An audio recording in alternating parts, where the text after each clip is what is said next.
بسم اللہ الرحمن الرحیم۔ 7ویں تراویح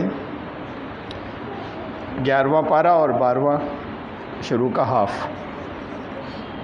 سورہ توبہ کی آیت نمبر 94 سے شروع ہوا اور 9ویں سورت کی سورہ ہود آیت نمبر اس کا سورہ کا نمبر 11 آیت نمبر 83 تک۔ بسم اللہ الرحمن الرحیم۔ ذکر چل رہا تھا اس سے پہلے اللہ کے راستے میں نکلنے والے یا بیٹھے رہنے والے، اس کے بعد سے ہے کچھ بیٹھے رہنے والے ایسے ہیں جنہوں نے عذر کرنے کے بجائے اپنے قصوروں کا اعتراف کر لیا ہے۔ ان کا عمل ملا جلا ہے، کچھ اچھا کچھ برا۔ ہو سکتا ہے اللہ ان کی غلطیوں سے درگزر فرمائے۔ تم لوگوں کے مالوں میں سے صدقہ اور زکوٰۃ لے کر انہیں پاک کرو اور ان کے حق میں دعائے رحمت کرو۔ ایسے لوگ بھی ہیں جو اگر مسجدیں بھی تعمیر کریں گے تو دین کو نقصان پہنچانے کی غرض سے۔ ایسی مسجدوں میں تم نماز نہ پڑھنا جن کی تعمیر میں تقویٰ کی نیت نہ ہو۔ اللہ نے ایمان والوں کے جان و مال کو جنت کے بدلے خرید لیا ہے۔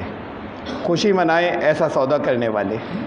ایمان والے ایسے مشرکین کے لیے دعائے مغفرت نہ کریں اور انہیں سلام بھی نہ کریں جن کے بارے میں یہ بالکل واضح ہو چکا ہو کہ ان کی موت کفر پر ہوگی۔ ابراہیم علیہ السلام نے بھی یہی کیا تھا۔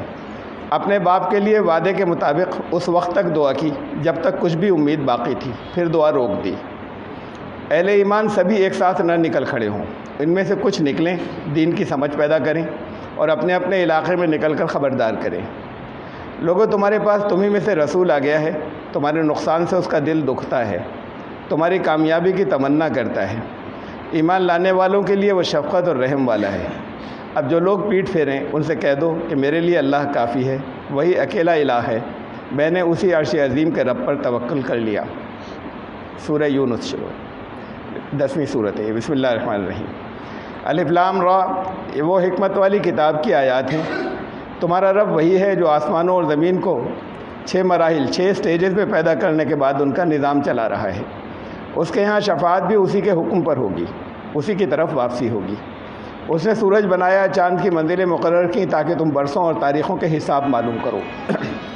لوگ دنیا کی بھلائی مانگنے میں اتنی جلدی مچاتے ہیں کہ اگر کہیں اللہ برائی کی سزا دینے میں اتنی ہی جلدی کرتا تو ہر ایک کی مہلت ختم ہو چکی ہوتی۔ انسان پر جب سخت وقت آتا ہے تو اللہ کو بہت یاد کرتا اور پکارتا ہے، اور جب اللہ اس کی مصیبت ٹال دیتا ہے تو ایسا بن جاتا ہے گویا کبھی اسے مدد کے لیے پکارا ہی نہ تھا۔ جب اللہ کی صاف صاف آیات انہیں سنائی جاتی ہیں تو کہتے ہیں کہ کوئی اور قرآن لاؤ یا اس کے مطلب میں ترمیم کرو۔ ان سے کہو کہ مجھے ترمیم کا اختیار نہیں، مجھے تو بس وحی کی پیروی کا حکم ہے۔ یہ لوگ اللہ کے سفارشی بنا کر ان کی پرستش کرتے ہیں۔ ان سے کہو کہ کیا تم اللہ کو اسی خبر دے رہے ہو جس کا اس کے علم میں وجود ہی نہیں ہے؟ یہ دنیا کی زندگی ایسی ہے جیسے بہت اچھی بارش سے خوب پیداوار ہوئی، لیکن جب ان کے مالک سمجھ رہے تھے کہ اب وہ فصل کاٹیں گے تو اللہ کے حکم سے سب ایسا غارت ہو جیسے کبھی تھا ہی نہیں۔ اللہ تمہیں سلامتی کے گھر کی طرف بلاتا ہے۔ حساب کے دن یہ مشرک جنہیں اللہ کا شریک ٹھہراتے ہیں ان سے صاف کہہ دیں گے کہ تم ہماری عبادت نہیں کرتے تھے، اور اگر کرتے بھی تھے تو ہم اس سے بے خبر تھے۔ اس دن وہ سارے جھوٹ جو انہوں نے گڑھ رکھے تھے گم ہو جائیں گے۔ جب ان سے سوال کرو کہ روزی کون دیتا ہے، تمہاری قوتیں کس کے ہاتھ میں ہیں، کون موت و زندگی کو گردش دے رہا ہے، تو وہ کہیں گے کہ اللہ۔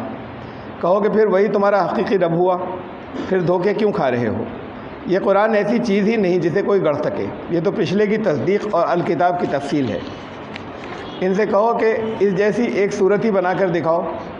کہہ دو کہ میرا عمل میرے ساتھ اور تمہارا تمہارے لیے، مجھ پر تمہارے برے اعمال کی ذمہ داری اب سب کچھ سمجھا دینے کے بعد نہیں ہوگی۔ ہر امت کے لیے ایک رسول ہے، پھر جب کسی امت کے پاس کا رسول آ جاتا ہے تو فیصلہ چکا دیا جاتا ہے اور ذرہ برابر ظلم نہیں کیا جاتا۔ ہر امت کے لیے ایک مہلت کا قانون ہے، جب یہ مدت پوری ہو جاتی ہے تو ایک گھڑی بھی کمی بیشی نہیں ہوتی۔ اللہ نے اس کی اجازت کسی کو نہیں دی کہ اس کے لیے ٹھہرائے حلال و حرام میں تبدیلی کرے۔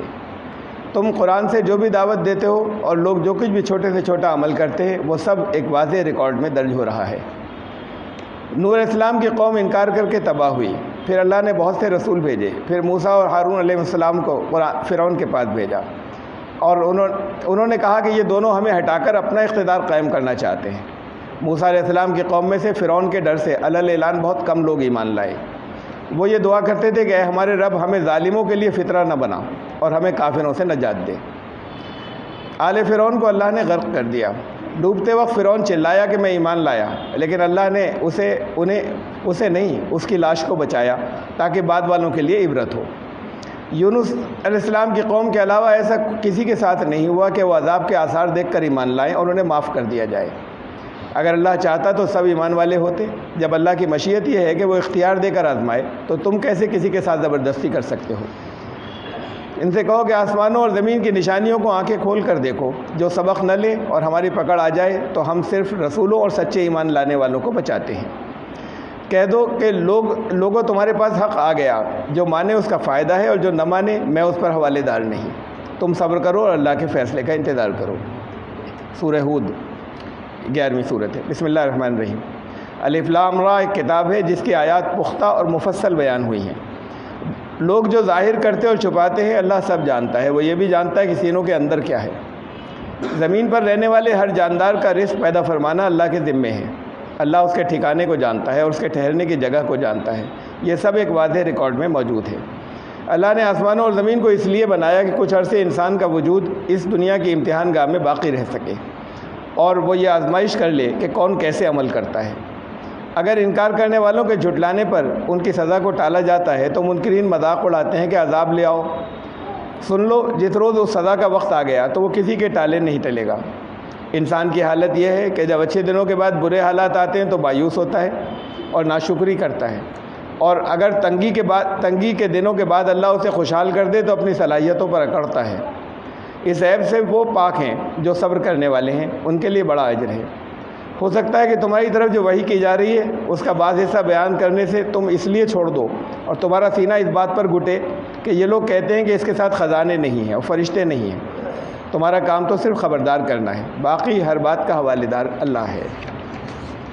لوگ صرف دنیا کی زندگی کے لیے محنت کرتے ہیں، ان کی محنت کا پھل اللہ انہیں دنیا میں دے دیتا ہے، آخرت میں ان کا کوئی حصہ نہیں ہے۔ اللہ پر جھوٹ گڑنے والوں پر اللہ کی لعنت ہے اور ان کا ٹھکانہ جہنم ہے۔ حضرت نوح علیہ السلام نے اپنی قوم سے کہا کہ شرک و بت پرستی مت کرو۔ قوم کے سرداروں نے کہا کہ نہ تم میں کوئی خاص بات ہے اور ان اچھوتوں میں جنہوں نے تمہارا پیغام قبول کیا ہے۔ حضرت نوح علیہ السلام نے جواب دیا کہ میں ان لوگوں کو دھتکار دوں تو اللہ کو کیا جواب دوں گا۔ حضرت نوح علیہ السلام کو اللہ نے کشتی بنانے کا حکم دیا، اس کا بھی وہ ظالم مذاق اڑاتے تھے۔ سیلاب کا پانی تنور سے شروع ہوا۔ اللہ نے نوح علیہ السلام کو حکم دیا کہ ہر طرح کا حیوانات اور نباتات کا جوڑا اس کشتی پر رکھ لو، اور سوائے اس کے جن کی پہلے سے نشاندہی کر دی گئی ہے اپنے گھر والوں کو سوار کر لو اور دیگر ایمان والوں کو بھی سوار کرو۔ یہ مومنین بہت کم تعداد میں تھے۔ نوح علیہ السلام نے کہا کہ اس میں سوار ہو جاؤ، اللہ کے نام سے اس کا چلنا بھی ہے اور اس کا ٹھہرنا بھی اللہ کے نام سے ہے۔ میرا رب بے حد غفور اور رحیم ہے۔ پانی اور موجیں بڑھیں۔ نوح علیہ السلام نے دور اپنے بیٹے کو دیکھا جو کافر تھا۔ اس سے کہا کہ کفر چھوڑ دے اور کشتی پر سوار ہو جا۔ اس نے جواب دیا کہ میں پہاڑ پر چڑھ کر بچ جاؤں گا۔ آخرکار کشتی کے باہر سبھی ڈوب گئے۔ اللہ نے پانی کو رکنے اور اترنے کا حکم دیا۔ کشتی جودی پر ٹک گئی۔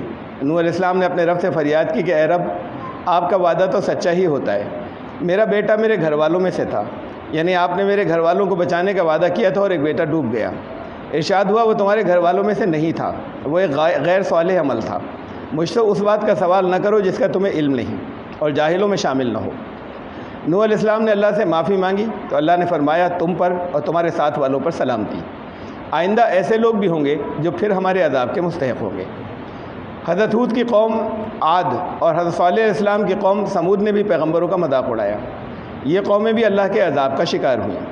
حضرت لوط علیہ السلام کی قوم پر فیصلہ نافذ کرنے سے پہلے فرشتے حضرت ابراہیم علیہ السلام کے پاس پہنچے۔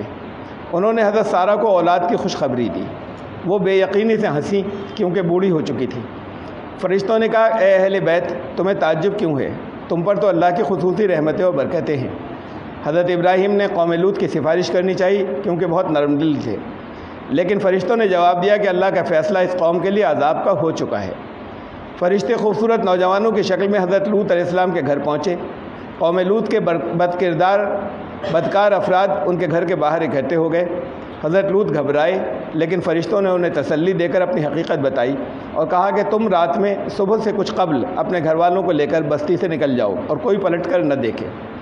حضرت لوط کی بیوی کافرہ تھی، وہ قوم لوط کی طرف واپس پلٹ گئی اور قوم کے ساتھ عذاب میں پکڑی گئی۔ سبحان اللہ۔